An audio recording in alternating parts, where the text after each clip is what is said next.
بسم الله الرحمن الرحيم نحمده ونصلي ونسلم على رسوله الكريم وعلى آله الطيبين وأصحابه الطاهرين اما بعد۔ حضرات گرامی، اس سے پہلے ہم بیان کر چکے ہیں کہ عرب میں مختلف مذاہب جو ہے موجود تھے اور زیادت جو ہے وہ بت پرست تھے، بتوں کے پجاری تھے۔ اس کے ساتھ ساتھ جو ہے وہ یہودی بھی تھے، عیسائی بھی تھے اور مجوسی بھی تھے۔ اگرچہ یہودی اور عیسائی جو ہے مدینہ منورہ میں جو ہے وہ زیادہ تھے، وہاں کے قبائل وہاں زیادہ رہنے والے تھے، اور کچھ جو ہے مکہ مکرمہ میں بھی تھے۔ اور علماء نے لکھا ہے کہ ربیہ اور غسان جو ہے یہ عیسائی تھے، نصرانی تھے، اور عیسائیت جو ہے اس وقت جو ہے بہت زیادہ ترقی جو ہے وہ کر چکی تھی، اور خود مکہ معظمہ بھی ایسے لوگ موجود تھے جیسے حضرت ورقہ بن نوفل، جن کا تذکرہ ہم آگے چل کر کے کریں گے۔ یہ عبرانی زبان میں جو ہے انجیل کو پڑھ سکتے تھے، اور ایسے لوگ بھی متعدد موجود تھے جو شام، کیونکہ شام جو ہے وہ عیسائیت کا جو ہے وہ مرکز تھا، بلکہ حکومت جو ہے وہ عیسائیوں کی تھی، وہاں جا کر کے تعلیم بھی حاصل کیا کرتے تھے۔ اور اسی طرح جو ہے بنو کنانہ، بنو حرس بن قاد، کندہ اور یہ قبائل جو ہے یہ زیادہ یہودی تھے،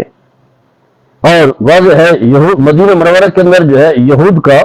غلبہ تھا، جیسا کہ آگے چل کر کے ہم ذکر کریں گے کہ جب نبی کریم صلی اللہ تعالی علیہ وسلم مدینہ منورہ تشریف لائے تو پھر یہود و نصارہ کی مخالفت کا جو ہے انہیں سامنا جو ہے وہ کرنا پڑا۔ اس کے علاوہ جو ہے بتانا یہ ہے کہ مذہب حنیفی یعنی جو ام الاصول ہے، جو توحید خالص ہے، جس کے بانی جو ہے سیدنا حضرت ابراہیم علیہ السلام، یعنی جو دین ابراہیمی ہے اور توحید خالص ہے، اگرچہ حالات کے ساتھ ساتھ جو ہے اس میں جو ہے کافی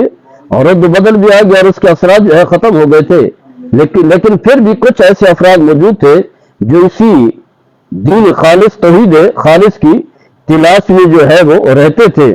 علماء نے ان کا تذکرہ بھی کیا ہے، جیسے جو ہے ورقہ بن نوفل ہیں، عبداللہ بن جاش ہیں، عثمان بن حویرث ہیں، زید بن عمرو نفیل ہیں۔ ان لوگوں کے دلوں میں جو ہے ایک خیال آتا تھا کہ یہ کیا ایک عجیب سا سلسلہ ہے، بیہودہ پن ہے کہ ہم جو ہے ایک بت کے آگے جو ہے اپنی سر کو جو ہے جھکا لیتے ہیں، جو نہ سنتا ہے نہ بولتا ہے اور کچھ بھی نہیں کر سکتا، یعنی نقصان دے سکتا ہے اور نہ جو ہے فائدہ دے سکتا ہے۔ یہ چاروں جو ہے قریش خاندان سے جو ہے تعلق رکھتے تھے اور واضح ہے مکہ کے رہنے والے تھے۔ حضرت ورقہ جو ہے حضرت خدیجہ رضی اللہ تعالی عنہا کے جو ہے چچا زاد بھائی بھی تھے، اور زید جو ہے حضرت عمر کے جو ہے چچا تھے، عبداللہ بن جاش جو ہے حضرت حمزہ کے بھانجے تھے، اور حضرت عثمان جو ہے عبد الرزاق کے جو ہے پوتے تھے۔ تو یہ لوگ جو ہے کیا ہے ملت ابراہیم کی تلاش میں رہتے تھے، یہاں تک کہ زید جو ہے دین ابراہیم کی تلاش میں جو ہے شام تک جو ہے وہ چلے گئے۔ اور پھر ہم دیکھتے ہیں صحیح بخاری میں اور دیگر کتب احادیث میں ہے، اور عرب کی جو ہے تاریخ جو ہے وہ بھی بتائی گئی ہے کہ عرب کی تاریخ جو ہے کیا لڑکیوں کو زندہ دفن کر دیا جاتا تھا، لیکن زید جو ہے پہلے شخص تھے جس نے جو ہے اس رسم کو جو ہے ختم کیا۔ اور جب بھی کوئی شخص جو ہے اس طرح کا ارادہ کرتا تو جا کر کے خود جو ہے اس لڑکی کو مانگ لیتے اور خود جو ہے اس کی پرورش جو ہے کیا کرتے تھے۔ مطلب یہ ہے کہ اگرچہ لوگوں کے اندر جو ہے وہ زمانے جاہلیت کے اثرات موجود تھے، زمانے کفر کے اور جو بت پرستی کے جو برے اثرات تھے وہ ان کے اندر جو ہے موجود تھے، لیکن کچھ اچھی سوچ کے حامل، قلب سلیم کے حامل افراد ایسے بھی موجود تھے جو اس طرح کے ناپسندیدہ اعمال کو، غلط اعمال کو جو ہے ناپسند جو ہے وہ کیا کرتے تھے، اور ان کی یہ کوشش ہوتی تھی کہ ہمیں جو ہے وہی دین خالص، دین توحید جو ہے ہمیں مل جائے، اور اسی کوشش اور توبہ جو ہے وہ لگے رہے۔ الغرض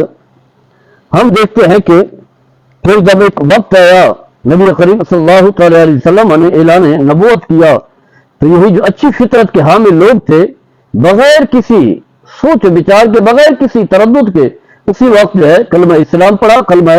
توحید پڑھا، کیونکہ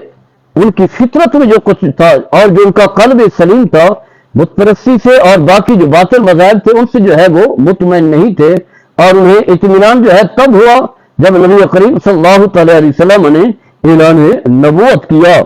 اور پھر ہم آگے چل کر کے بیان کریں گے کہ سب سے پہلے کون سے لوگ تھے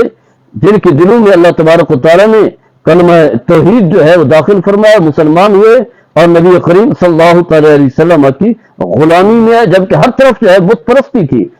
ہر گھر میں ہر جگہ جو ہے بت پرستی تھی، اور لوگ جو اپنے آباء اجداد کے دین پر جو ہے چل رہے تھے اور اپنے آباء اجداد کے باطل مذہب کو چھوڑ کر کے اسلام کو قبول کرنا جو ہے کبھی جو ہے اس بات کو جو ہے پسند نہیں کرتے تھے، اور کبھی تیار بھی نہیں تھے، اسی وجہ سے جو ہے مخالف ہو گئے، یہاں تک کہ نبی کریم صلی اللہ تعالی علیہ وسلم کو اذیت دیا کرتے تھے، اور جو لوگ مسلمان ہو گئے جنہوں نے کلمہ پڑھا انہیں بھی اذیت دینے کے در پہ رہے۔ لیکن کچھ افراد ایسے بھی تھے جو ایک طویل وقت جو ہے کفر کے اندھیرے میں گزارا، بت پرستی میں گزارا، آباء اجداد کے جو ہے باطل مذہب پر رہے، لیکن جب نبی کریم صلی اللہ تعالی علیہ وسلم نے کلمے کی دعوت دی، اسلام کی دعوت دی، تو بغیر کسی تردد کے، بغیر کسی جو ہے سوچ بچار کے، خوشی کے ساتھ جو ہے کلمہ اسلام پڑھا، کلمہ توحید پڑھا، اور نبی کریم صلی اللہ تعالی علیہ وسلم کی غلامی میں آ گیا۔ اللہ تعالیٰ ہم سب کو اسلام کا دامن تھامنے کی توفیق عطا فرمائے۔ وما علیہ